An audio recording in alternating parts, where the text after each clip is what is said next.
My toxic family discovered my secret fortune. They demanded the money be treated as a family asset, with my sister as the only one to receive it. My name's Alara, I'm 38. And to get my story, you have to get my family. There was always one kid who was perfect, and one who was basically invisible. I was the invisible one. Things were pretty normal until I was 8. I was an only kid, and my parents weren't super affectionate, but they were there. Mom would help me with homework, and Dad would take me fishing on Azure Lake sometime. We weren't a sitcom family, but it was fine. Then the night my sister was born, everything changed. I remember my Aunt Maeve showing up at like 2 in the morning, telling me to pack a bag. Mom was in the hospital. My sister, Lyra, was on her way, but way too early, 2 months early. The next few weeks were just a blur of the hospital and people talking in low voices. Lyra was so tiny. She looked like one of my dolls, but with all these tubes and wires on her. I wasn't allowed to touch her, or even get too close. That's when I first felt it, like a wall was going up between me and my family. When Lyra finally came home, our house turned into a hospital. My mom went crazy about germs. I mean, scrubbing everything down, hand sanitizer in every room, and that sharp smell of pine cleaner all the time. It still bugs me. But the part that really got to me was this. If I even looked like I was getting sick, I was immediately sent to my Grandma Isolda's or Aunt Maeve's. Every single time.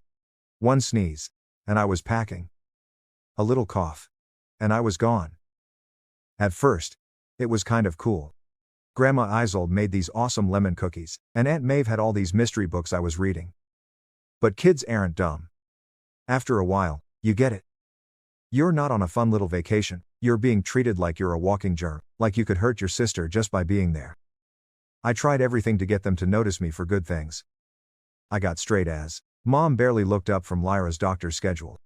I won first place at the science fair, and my dad's only comment was to ask if I could hide the project in the shed because Lyra was supposedly allergic to wood dust. I'm pretty sure that's not a real thing. But the worst was when I was 12. I taught myself a piano song for the school talent show.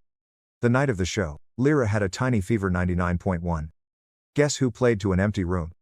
Then, 2 weeks later, the whole family goes to Lyra's 15-minute recorder thing, where she totally messed up warm buns. Lyra figured out how to work the system real fast. By the time she was 7, she was fine health-wise. But she never stopped playing sick. A headache meant no school. Feeling tired meant I had to do her chores. Worried about a test, Mom would call the school and get her an extension. I just started hiding out in my room with my books. Funny thing is, my room became my safe spot because Lyra said she was allergic to my air freshener, so she never came in. And you know what's messed up? When she'd fake being sick, part of me was glad. It meant it'd go to Grandma's, and someone would actually ask me how my day was. It was my grandma who got me into old jewelry. She had all this cool costume jewelry and let me sort it for her. I guess that was the start of everything, looking back. But the worst part wasn't that they played favorites. It was the excuses they made. Lyra just needs more attention. Alara's always been so independent. Alara understands. No. I didn't understand. I was just a kid who didn't get why having a strong immune system meant I didn't deserve to be loved. You can see how that shaped me, right? When you're always made to feel like you're a problem, that feeling sticks around. But it did teach me how to count on myself. When no one's cheering for you, you learn to cheer for yourself. High school, for me, was all about getting out.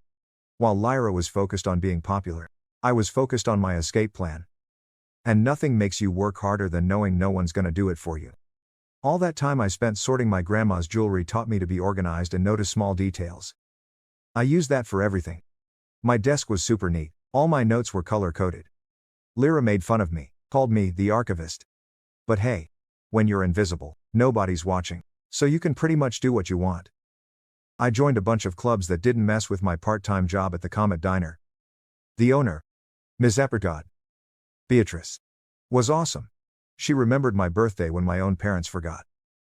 Debate team, honor society, school paper, you name it. On the debate team, I really learned how to speak up for myself. It feels good to calmly tear down someone's argument. It taught me how to negotiate, too.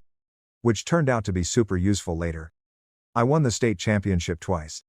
My parents missed both. Lyra had soccer games. She was on the C team and hardly ever played.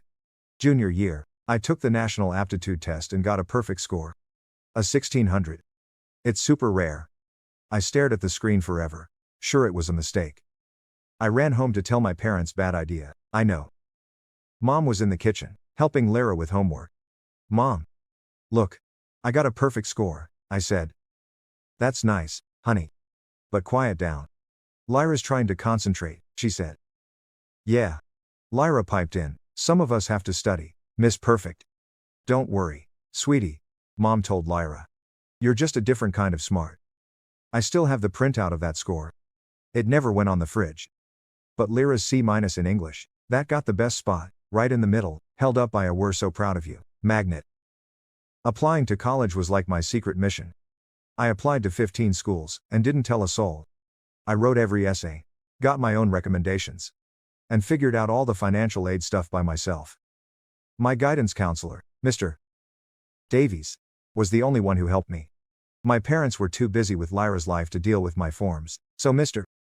Davies stayed late after school with me to get it done. Then, the letters started coming in. Columbia, Stanford, Yale, Crestwood, all of them with big scholarship offers. I kept them in a locked box under my bed. I knew if Lyra found out, it would suddenly become all about her. Like, oh, but if Alara goes away, it'll be so lonely. Or some other nonsense. The day I got a full-ride scholarship from Crestwood University, Lyra made the JV cheer squad. Guess which one got a big celebration dinner at Giovanna's, the nice Italian place in town? Hint. It wasn't my scholarship. While they were all celebrating her, I was in my room eating a can of soup. But you know what? It didn't even matter. That scholarship was my ticket out. Tuition, room, board, even money for books all paid for. I could finally leave. The day the full package came in the mail, I took it to my favorite spot in the library. A window seat on the 3rd floor. And I just cried for an hour. Not sad tears. They were finally free tears. When I told my parents I was going to Crestwood, they weren't exactly happy. But that's so far, my dad said. What if Lyra needs you? My mom asked.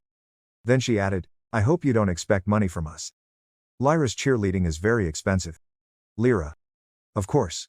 Started with the fake tears. Oh my God. She sobbed. Can I have your room then? I need more space for my dance videos. That summer, I worked double shifts at the Comet Diner, saving everything. Ms. Beatrice, the owner, was the best. She'd give me extra tips and let me take home leftover pie. She told me something I'll never forget. Honey, in life, the people making the most noise are usually the ones with the least to say. My parents didn't come on move-in day. Lyra had cheer practice. So, Aunt Maeve drove me. She helped me set up my dorm and gave me an envelope with $500 in it. Your grandma Isolde wanted you to have this, she said. She's so proud. I found out later my grandma saved that money for months from her Social Security checks. That night, alone in my new room, I promised myself I was going to build a life so good that no one could ever ignore me again. Not for them. For me. For the little kid who got sent away for sneezing. College flew by. I studied hard, lived on instant noodles, and loved every second of being on my own. I graduated at the top of my class. My parents were too busy helping Lyra switch colleges for the 3rd time to notice. But this is where things started to get interesting. I got a starting job at Sterling & Crest, a really high-end auction house in the city. I was in the estate sales department, which meant I went through the stuff of rich people after they died. It wasn't glamorous, but it was a paycheck. For the first few months, it was pretty boring, listing old china sets, antique furniture, whatever. Then, I was assigned the Davenport estate. This old widow died with no kids and left behind rooms and rooms of what everyone thought was cheap costume jewelry. All those hours with my grandma's collection suddenly kicked in. I was sorting through a pile of junk when I saw it, a delicate old locket. It wasn't flashy, but something about it felt different. It was too heavy to be fake, and the little clasp on it was way too complicated for a copy. I spent my entire lunch break that day looking up old jewelry stamps online. I stayed late at work using the company's fancy databases. The more I looked, the more I was sure, this thing was real. The problem was, I was the new girl. Nobody was going to believe me. So I did what I learned on the debate team, I built a case. For 2 weeks, I used my lunch breaks and evenings to learn everything about that style of jewelry. I even paid for an online gemology class with my own money. Finally, I got up the nerve to talk to my boss, Mr. Alistair. I walked in with a whole presentation pictures. historical documents, the works. He was just scrolling on his phone. Sir. I started. I think we have something important in the Davenport collection. Ilara. We already listed that stuff as costume, he said. Not even looking up. I know. But look at these marks. I pushed. They're a perfect match for a private piece made by Lalique in 1905. He finally put his phone down and looked. Where did you learn all this? I did some research, I said. So. Long story short, that costume locket sold for $47,000. Turns out, it was a one-of-a-kind piece made for some European royal. After that, Mr. Alistair started to trust me.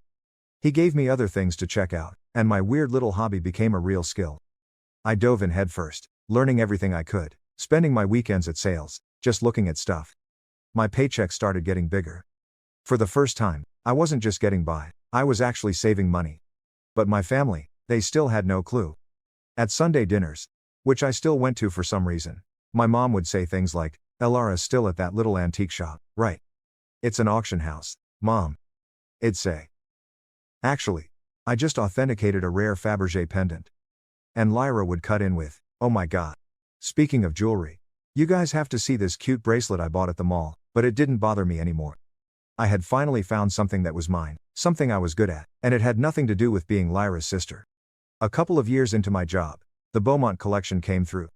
This was a huge deal, a massive estate from some old money family, and everyone in the business was talking about it. I was on the team going through their jewelry, and that's when I saw it, a kind of plain-looking Art Nouveau necklace that everyone else had passed over. I got a weird feeling about it. I spent the next 3 days obsessed. I hardly slept. Turns out, it was a piece from a famous French jeweler's private collection that was supposed to have been lost during World War II. When it sold at auction for $238,000, my boss, Mr. Alistair, called me into his office. I thought I was getting a promotion. Instead, he said something that changed everything. Ilara, he said. You're wasting your talent here. You should be running your own authentication business. At first, I just brushed it off. Me. Start a business. With what money? But the idea stuck in my head. I started doing some small freelance jobs on the side, and word got around that I had a good eye. Private collectors started calling me directly. One night, I was sitting in my tiny apartment, surrounded by books and tools I'd bought over time, and it just hit me. This was something I could actually do. I could build something all by myself. So, I did what any sane person would do. I emptied my entire savings account and took out a big loan on my car. I rented a tiny office space in a cheaper part of town. People thought I was nuts, and maybe I was. My office was a storage room above a Chinese restaurant. The rent was cheap because it always smelled like Kung Pao chicken, and the Wi-Fi only worked if you stood in the corner by the window. But it was mine. The first few months were interesting. And by interesting, I mean terrifying. I'd wake up at 4 in the morning in a cold sweat, counting how many weeks until my money ran out. The loan payments felt like a noose. My office furniture was a card table I got at Goodwill and a chair I literally found on the street. But my time at the auction house gave me a reputation and contacts. And that's everything in this world. The big break came about 6 months in. A dealer I knew called me about a collection of Victorian-era brooches. The owner wanted them authenticated before selling. It was a huge job. I worked on it for 2 weeks straight, barely sleeping, documenting every little detail. I found 2 extremely rare pieces that everyone else had mistaken for cheap copies. The owner was so happy with my work that she paid my fee and gave me a 10% commission when they sold. That commission was $86,000. It was more money than I had made in the last 2 years combined. Suddenly, my phone started blowing up. Private collectors who heard I could spot fakes. Estate lawyers. Even my old auction house started sending me work. I'm pretty sure Mr. Alistair was secretly spreading my name around. Thanks, boss. By year 2, I hired my first employee, Jenny. She was a super smart gemology grad who was quiet and got overlooked, kind of like me, back in the day. She's now my head of authentication and worth her weight in gold. The business grew faster than I ever could have imagined. We moved into a real office downtown. Goodbye. Chicken smell. And I built a team of experts. We got known for finding the things other people missed. You wouldn't believe how much important jewelry is just sitting in people's attics. Mistaken for junk. The hard part was hiding all this from my family. They still thought I worked at a little antique shop. Lyra would say stuff at dinner like, "Hey Ilara, I was gonna give some old jewelry to Goodwill. Maybe your little shop wants it. This was the morning after Id authenticated a $1.2 million Fabergé egg. I'd just smile and say, sure, I'll take a look. My mom would introduce me to people as, my other daughter. She works with old jewelry or something. Meanwhile, I was quoted in Forbes magazine. Luckily, it was under my company name. Keeping the secret almost became a game. I'd sit at Sunday dinner in a cheap-looking outfit from Target, listening to Lyra brag about her entry-level marketing job, knowing I'd just closed a deal worth more than her entire yearly salary. I even started wearing real, with super expensive jewelry to family get-togethers to see if they'd notice. They never did. One time, Lyra spent 20 minutes showing off her new $200 Michael Kors watch. I was wearing a vintage Patek Philippe watch that cost more than her car. The real challenge was just managing the growth. By year 5, we had offices in 3 cities. Our main one, plus Chicago and New York. I was on planes more than I was in my own bed. We were known for being discreet, which rich people love. The money was getting insane. I had to hire a team of financial advisors. But I kept my life pretty simple on the outside. I bought a nice house, but not a mansion. I drove a good car, but not a flashy sports car. The only place I really spent money was my home office, the best authentication gear, a crazy security system, and a custom-built vault. And the irony, my family thought I was just being cheap. My mom would say things like, "It's so sweet Sarah helps out. She must be eating nothing but ramen noodles to afford it." This was right after I'd made a commission bigger than their mortgage. You know what's weird about success? The more you have, the harder it is to explain to people who have only ever seen you as less than. It's like trying to describe color to someone who's only ever seen in black and white. But at this point, my company was a multi-million-dollar business. And every Sunday, I'd go over to my parents' house and play the part of Sarah, the broke daughter who worked at the antique shop. Living 2 different lives was getting ridiculous. I really remember this one Sunday. I'd just closed a huge deal, proving a lost Cartier piece was real after it had been sitting in a safe deposit box for 40 years. The commission alone was 7 figures. I was still buzzing from the win when I drove straight to my parents' place. My mom took one look at me and said, "Oh honey, is everything okay? Your clothes are looking a bit worn."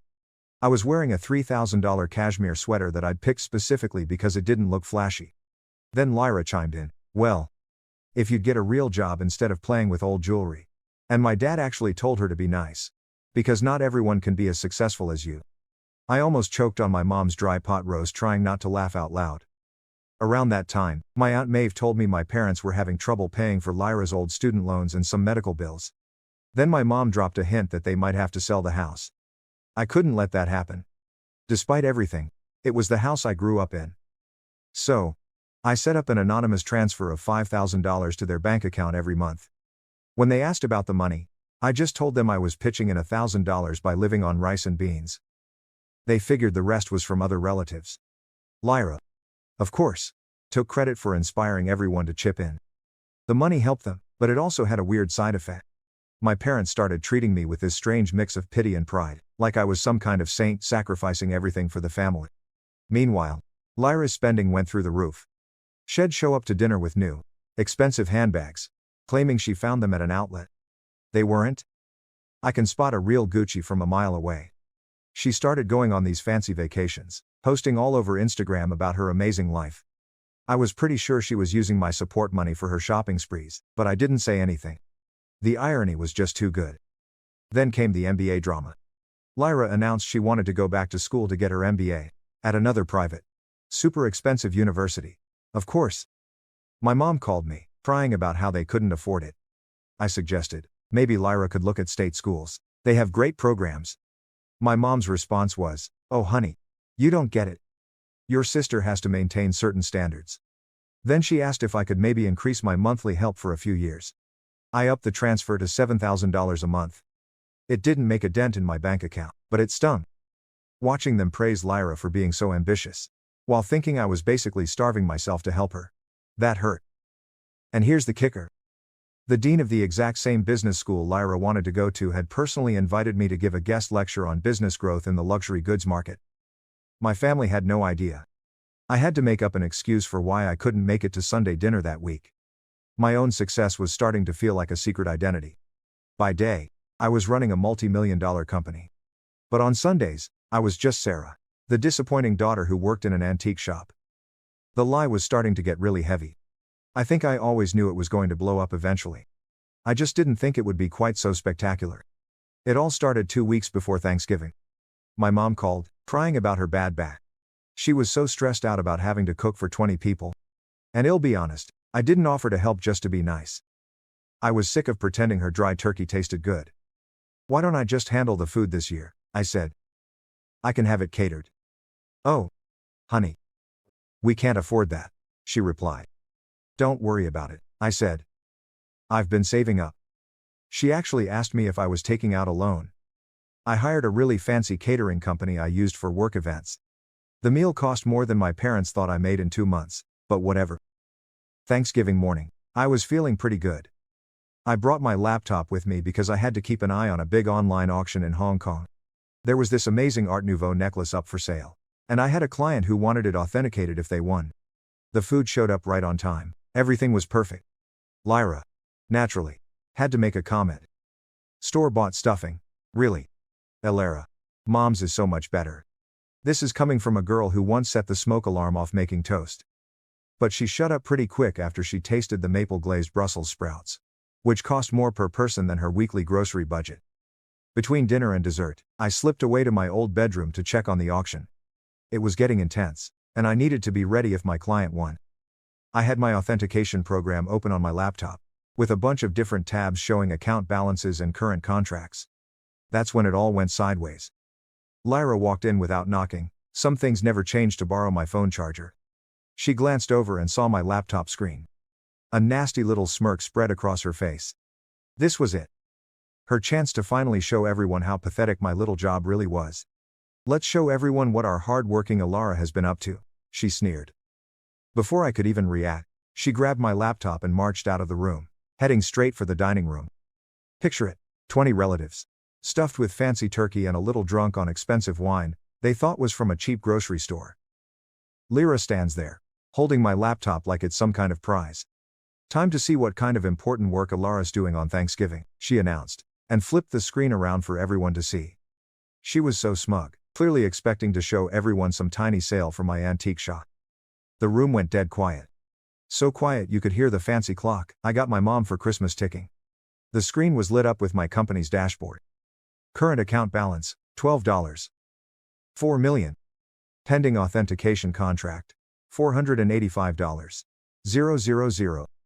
Recent transaction, $1. 2 million. My company's quarterly profit report, $4. 2 million. You could see like 5 different emotions cross Lyra's face in 3 seconds. The last one was somewhere between shock and wanting to be sick. She actually wobbled a bit. This can't be right, she whispered. My mom started laughing nervously. Don't be silly, Lyra. Elara works at that little antique shop. I stood up slowly and smoothed out my simple sweater, the one that cost more than their mortgage payment. Actually, Mom, I said, my voice perfectly calm. I own one of the largest jewelry authentication companies in the country. That little business you never asked about, it has offices in 3 cities. My dad choked on his drink. My aunt dropped her fork. And my mom's laughter just died. Her face went from red to purple. She shot up so fast her chair fell over. You have millions of dollars and you let us struggle, she screamed. Struggle, I shot back.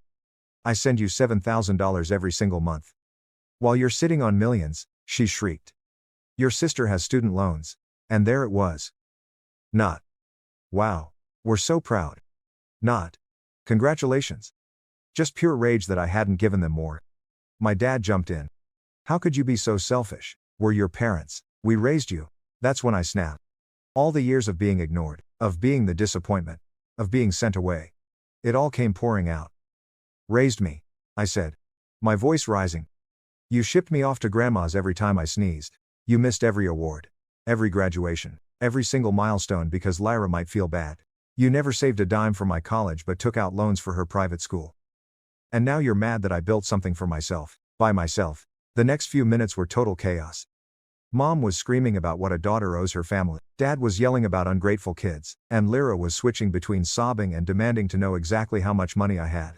Through it all, the poor caterers were trying to serve dessert. I grabbed my laptop, picked up my Hermes bag, the one my mom once called a nice replica, and walked straight out the door. As I left, I could already hear my mom talking about how they were going to spend my money. Something about Lyra's MBA and a new car. The days after Thanksgiving were a slow-motion train wreck. Within an hour, I had 47 missed calls and over 200 texts. Lyra went on a total social media rampage, writing this huge rant on Facebook about her secret millionaire sister who hoarded wealth while her family suffered. Cousins I hadn't talked to in years were suddenly experts on my moral character. Then the flying monkeys started showing up, aunts and uncles calling to tell me family is everything and that I needed to share. The real fun started when they showed up at my office on Monday morning. My mom, dad, and Lyra were sitting in my reception area. They told my receptionist, Jenny, they had an authentication appointment. The conversation went exactly how you'd think. We've talked about it, my mom announced, and we think it's only fair that you set up trust funds for everyone. I need at least $2 million to start my new life properly, Lyra added. And your mother and I would like to retire, my dad said. We're thinking a beach house in Florida. I just looked at them. Did you miss the part where I've been sending you $7,000 a month? That's nothing compared to what you have, Lyra snapped. You owe us. I owe you, I asked. For what? Exactly. For the years of being ignored, the missed graduations. Don't be so dramatic, Elara, my mom said. We gave you everything. No. I said. I gave myself everything. And you know what? I'm done. Right there. In my own office lobby, I pulled out my phone and canceled the monthly transfer to their account. My mom gasped like I'd slapped her. Lyra's fake crying routine stopped mid-sob when she realized it wasn't working. They refused to leave, so I had to call security. Watching my own mother get escorted out while screaming about ungrateful children was one of the most surreal moments of my life. I didn't press charges, but I had them banned from the building. The harassment went on for weeks until I finally had my lawyer send them a letter threatening legal action. As a last resort, my mom called Grandma Isolde. But my grandma is smarter than all of them put together. Her response, good for Elara. It's about time someone in this family made something of themselves. My mom didn't speak to her for 2 months after that. It's been 6 months now. I moved to a new house with better security and changed all my numbers. The business is doing better than ever, it turns out. My family drama actually got me some new clients who appreciated my discretion. From what I hear, Lyra tried to start her own jewelry authentication business. Good luck with that. My parents eventually stopped trying to contact me and are now telling everyone they never wanted my money anyway and are praying for my soul. But the best part, for the first time in my life, I feel completely free. No more Sunday dinners with little insults. No more downplaying my success so I don't hurt anyone's feelings. No more paying for the Lyra show. My therapist says I'm finally setting healthy boundaries. I say I'm finally living my life for real. Oh, and one last thing. To Lyra. Because I know you're reading this somewhere. That Cartier bracelet you're showing off in your latest Instagram post. It's a total fake. Just saying. Thank you for watching.